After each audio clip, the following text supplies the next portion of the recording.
நம்ம ஸ்கின்னுக்கு ரொம்ப தேவையானது வாட்டர் அண்ட் ஃபேட். ஸோ நம்ம உள்ள சாப்பிட்றதுலேயும் நம்ம தண்ணி நிறைய குடிக்கணும். சம்டைம்ஸ் வாட்டர் கண்டென்ட் ரொம்ப கம்மியாயிடுச்சுன்னா ஸ்கின் ரொம்ப டல்லாக ட்ரை ஆகிடும். அதனால வாட்டர் கண்டென்ட் நல்லா இருக்கணும்னா, ஹைட்ரேட்டடாக இருக்கணும்னா நம்ம நல்லா தண்ணி குடிச்சிட்டே இருக்கணும். வார்ம் வாட்டர் குடிக்கிறது ரொம்ப நல்லது. அதே மாதிரி வெளியிலேருந்து டே க்ரீம், அப்புறம் சன்ஸ்க்ரீன், நைட் க்ரீம் இதெல்லாமே யூஸ் பண்ணிக்கலாம். இந்த மாதிரியான ஸ்பெஷல் க்ரீம் வச்சு ஸ்பெஷல் மசாஜஸ்லாம் செய்யலாம்.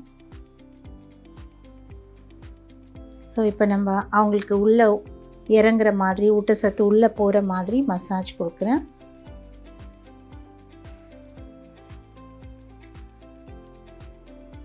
விட்டமின்ஸ், மினரல்ஸ் நம்மளுடைய ஸ்கின்னுக்கு ரொம்ப தேவை.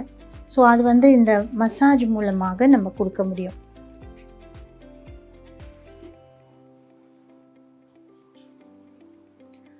இவங்களுடைய ஸ்கின் ஆல்மோஸ்ட் நார்மலாக தான் இருக்குது. எக்ஸப்ட் நோஸ் மேலே தான் கொஞ்சம் அவங்களுக்கு பிளாக் ஹெட்ஸ், ஒயிட் ஹெட்ஸ் இருந்தது. ஸோ இப்போ அதெல்லாம் கொஞ்சம் ரிமூவ் ஆகிருக்கு. கூடவே ஊட்டச்சத்து கொடுக்கும்போது ரொம்ப நல்லாயிருக்கும். இந்த மாதிரி க்ரீம்ஸ் எல்லாம், ஸ்பெஷல் க்ரீம்ஸ் எல்லாம் இருக்குது. அதனால் மிஸ் பண்ணிடாதீங்க.